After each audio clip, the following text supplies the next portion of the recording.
ಬೆಳ್ಳುಳ್ಳಿ ಕಬಾಬ್ ಮಾಡ್ತಾ ಇರಲಿ ತಿಂತಾ ಇರಲಿ. ಬೆಳ್ಳುಳ್ಳಿ ಕಬಾಬ್ நான் இப்போ டேஸ்ட் பண்ணி பார்க்குறேன். ஆஹா,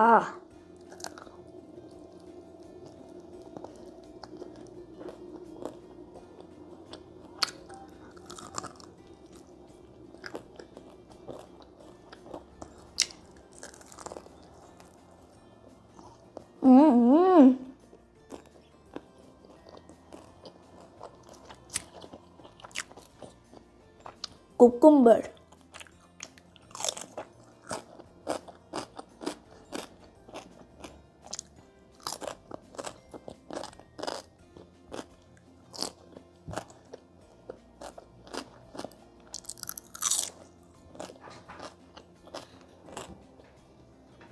வெள்ளுள்ளி கபாப் சூப்பராக இருந்துச்சு.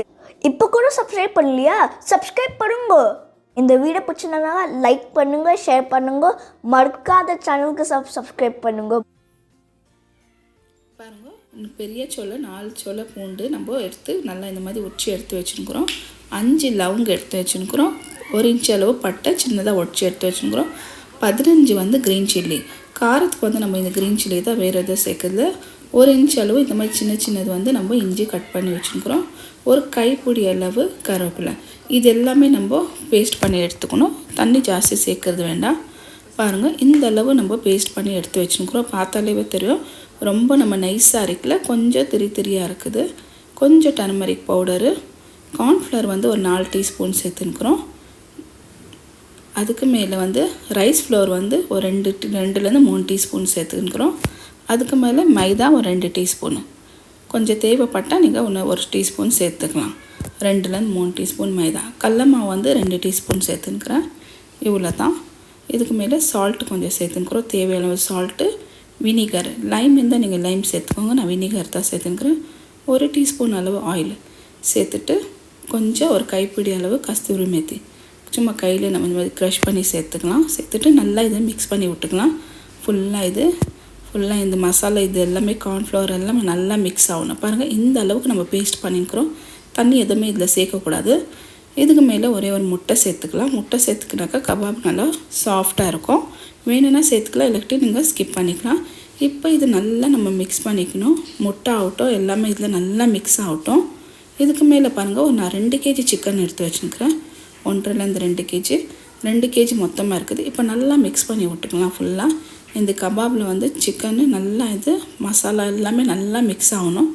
இதுக்கு மேலே வந்து சும்மா சிம்பிளாக ஒரு 2லேருந்து 3 டீஸ்பூன் வந்து கார்ன்ஃப்ளவர் சேர்த்து விட்றோம். ஏன்னா இது கொஞ்சம் திக்காகும். ஏன்னாக்கா இதில் அதுக்கு மேலே கொஞ்சம் தண்ணி விடும். அதுக்கோசரம் தான் சும்மா லைட்டாக அப்படி மிக்ஸ் பண்ணிவிட்டு ஒரு அரை மணி நேரம் வரைக்கும் நம்ம மூடி வச்சிடலாம். அதுக்கு மேலே நம்ம இது கபாப் ஃப்ரை பண்ணலாம். பாருங்கள், 1/2 hour ஆயிடுச்சு. அதுக்கு மேலே நம்ம இன்னும் நல்லா சூடாகணும். ஒன்று நம்ம கபாப் சேர்த்துக்கலாம். சைஸ் வந்து கொஞ்சம் பெரிய சைஸ் தான் எடுத்து வச்சுருக்கிறேன் நான் சேர்த்துக்கிறது. இப்போ நல்லா கொஞ்சம் இது திருப்பி விடலாம். போட்டோன்னே நம்ம திருப்பி விடக்கூடாது. ஒரு 2லேருந்து 3 நிமிஷம் ஆகணும். பாருங்கள், இந்த மாதிரி பார்த்தாலே தெரியும். பாருங்கள், எல்லாமே திருப்பி விடலாம். இந்த ஒரு 50%லேருந்து 60% ஆனாக்கா நம்ம இது கபாப் எடுத்து வச்சுக்கலாம். ஏன்னா நம்ம 2 டைம் நம்ம ஃப்ரை பண்ண போகிறோம் இது கபாபு.